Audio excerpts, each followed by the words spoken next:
Fox Sports One, man, they're doing a great job.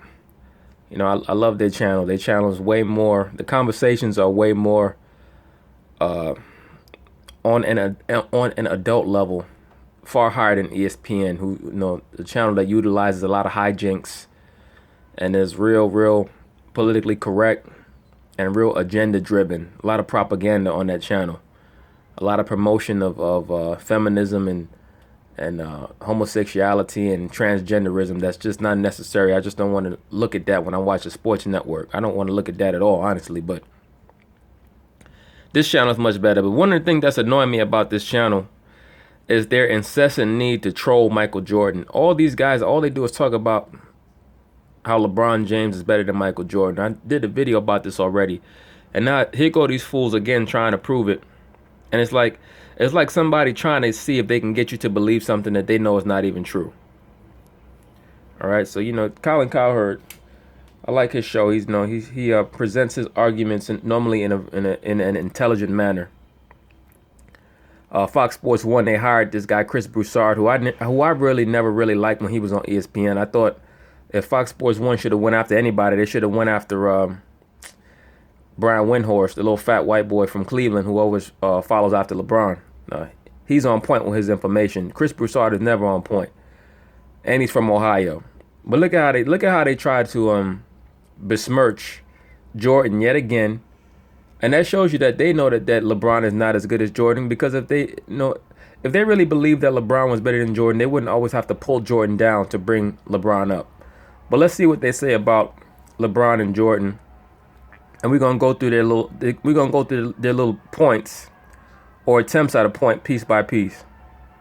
Special. All right, let's bring on, speaking of special, let's bring on Chris Broussard here. He was screaming and yelling this morning at Skip Bayless. I don't know what happened. It was like one of them stole lunch money from the other, right? What in God's name are you yelling at each other about? We had a great debate about, this is a hypothetical, but if the Cavaliers win this year and next year, so that'd be a three-peat, I said LeBron James would become the GOAT and surpass Michael Jordan. No question. How could LeBron James become the GOAT and surpass Michael Jordan off of a three-peat that isn't even a two-peat yet? But even if he did, hypothetically speaking, win 3 in a row, he still has one less championship than Jordan.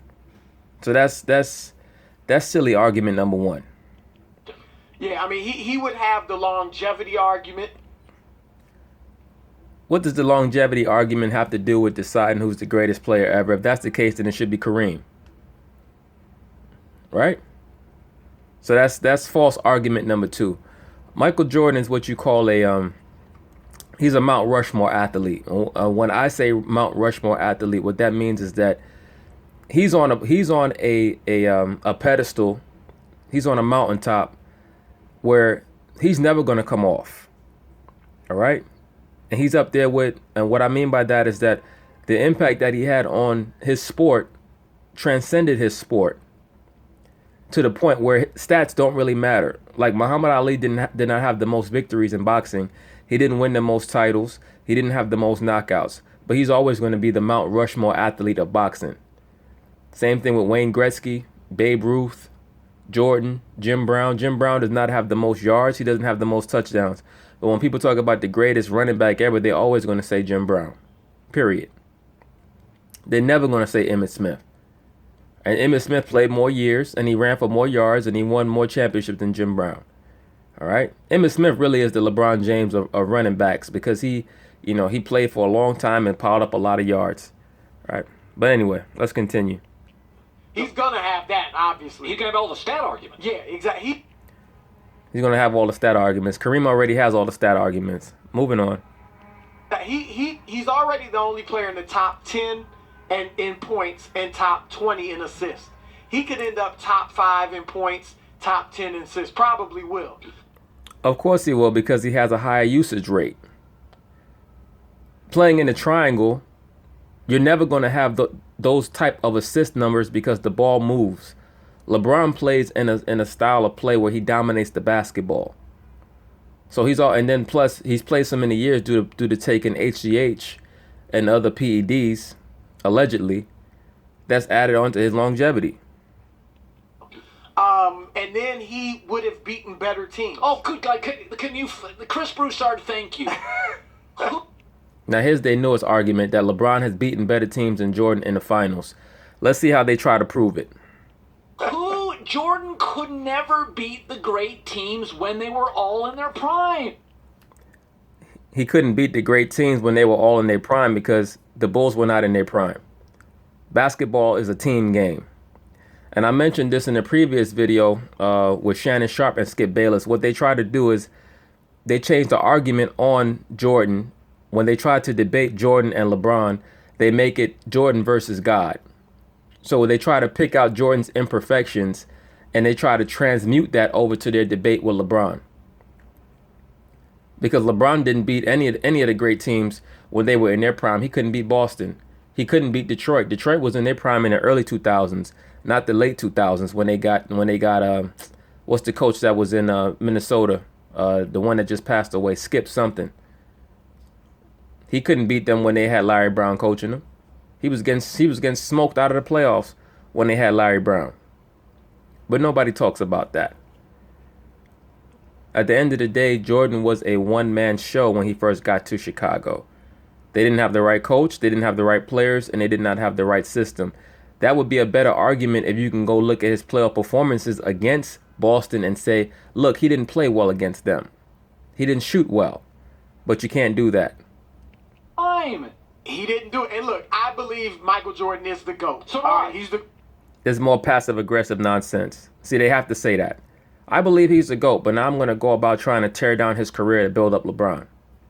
He's the greatest of all time. But there are people who played in the 80s who have told me they think he's the GOAT too, but they feel like he dominated a watered-down era.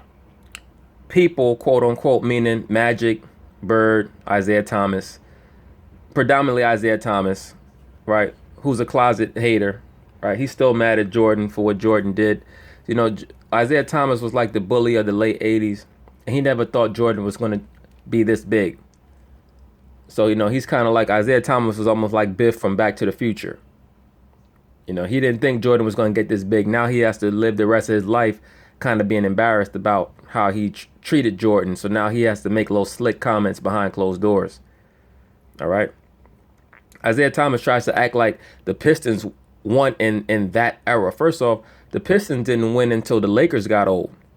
You can watch that series. Magic literally got old during that series. The man tore his hamstring. Byron Scott tore his hamstring. Kareem Abdul-Jabbar was damn near 50 years old. They didn't beat a prime Lakers team. They didn't beat the Celtics until the Celtics got old. So those same arguments can be used on Isaiah Thomas. Anyway, continuing on. Dude, the East had Rick Smits and the Knicks had no shooters. That's a lie. The East had the Cleveland Cavaliers with Brad Daugherty, Mark Price, Larry Nance. Anybody who didn't see Brad Daugherty play, Brad Daugherty was Tim Duncan before Tim Duncan. And he was just as good as Tim Duncan. And anybody who saw Brad Daugherty play will tell you that he was just as good as Tim Duncan. It's just that injuries took him away from the game. All right. He retired, I believe, in 1994. But he was a dominant center during that era. But he played in an era of dominant centers. So he didn't transcend like how Tim Duncan did in the 2000s when you really had a very weak center crop, which allowed Tim Duncan to become the transcendent player that he became. Knicks had, during that era, you had one, at most, 2 stars on each team. Yeah, because the guys didn't have free agency like you have today where they could run and join up and buddy up with their friends. That's it. The Knicks had one, Patrick Ewing. That was it. The Pacers had Reggie Miller. And like you said, Rick Smith was pretty... Well, actually, Patrick Ewing, they had John Starks, who was an all-star, and they had Charles Oakley, who was an all-star.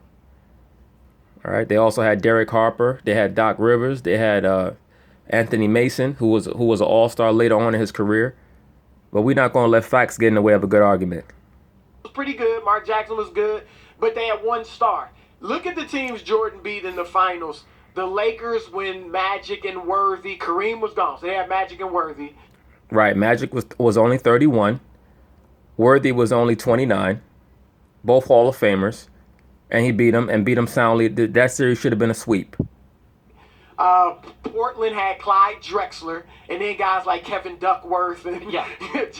Yeah, they also had guys like Terry Porter and Buck Williams and Jerome Kersey, who were great players. They had Danny Ainge, right, who was a great player at that time coming off the bench for them.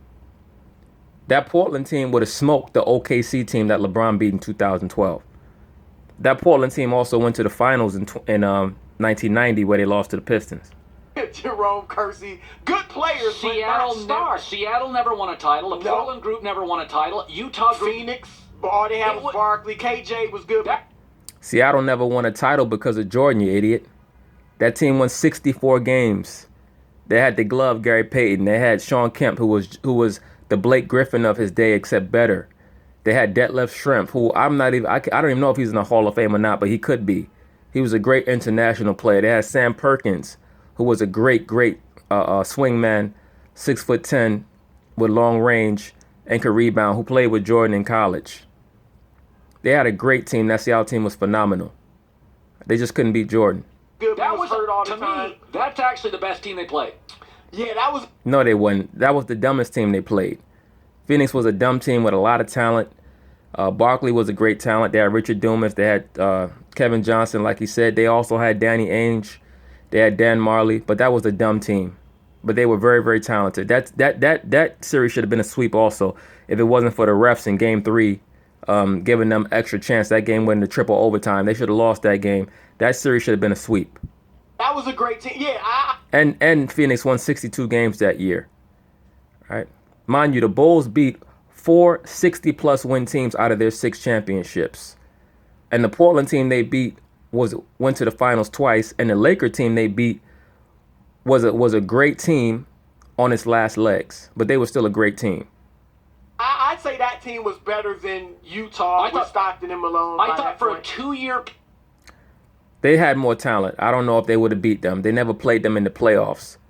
But that Utah team in 97 and 98 that the Bulls beat, that Utah team, by the way, beat San Antonio in 1998 in the second round. I might have mentioned this already. With a 35-year-old Karl Malone and a 35-year-old John Stockton, they beat San Antonio with David Robinson and Tim Duncan on the team and Sean Elliott. All right, that was a great team, and Malone was the MVP that year and should have been. He had the highest PER in the league that year. Year period, the best team Jordan ever faced in the finals for about a 2-year period was Phoenix. Yeah, because Kevin Johnson, if he had been able to stay healthy, he'd be a Hall of Famer easily. I mean, he was phenomenal. And he was healthy during the series that they played. So what are you saying? Barkley was in it. Barkley at that point was so filthy. Oh yeah, God, Barkley was awesome. No question about it. Dan Marley could play. Yep. And Jordan had a big 3, his second three-peat. I mean, Rodman is a Hall of Famer along with Scottie. Rodman was a cast-off. He was a great player, great rebounder, but anybody who watched those series knows he was great in 96, but in 97 and 98, he was not as impactful. All right? Scottie Pippen. Of course. And he never beat a team that had 3 Hall of Famers. Golden State. Think about this. How could you say he never beat a team that had 3 Hall of Famers when he beat the Pistons in 91 to get to the finals, and the Pistons had Isaiah Thomas, Joe Dumars, and Dennis Rodman on the team. They had Mark Aguirre, who was a borderline Hall of Famer. They had Bill Laimbeer, who was a 4-time All-Star. LeBron beat his San Antonio dynasty. Yes. Okay. Yeah, after he ran down there to team up with his big brother. Okay. He beat a team last year that set an NBA record for wins. So now he... Yeah, after he set up that idiot, Draymond Green, that emotionally unstable idiot, and Steph Curry playing with a knee that had to get shot up. Bogut, who had his knee blown out, and Iguodala, who was running around looking like a mummy in the last 2 games of the series. But now he's got 2 wins in the finals over great teams. Big 3s, yep. If he beats this team, he will have beaten 3 what we consider historically great teams. Jordan doesn't have any. And he's going to beat Jordan in longevity, final appearances, and every stat. Yep. What's the argument? Well, the argument's all just about facts. All you have to do is know facts. All right, but anyway, we're going to stay on top of a lot of this because it's a shame. But anyway, peace.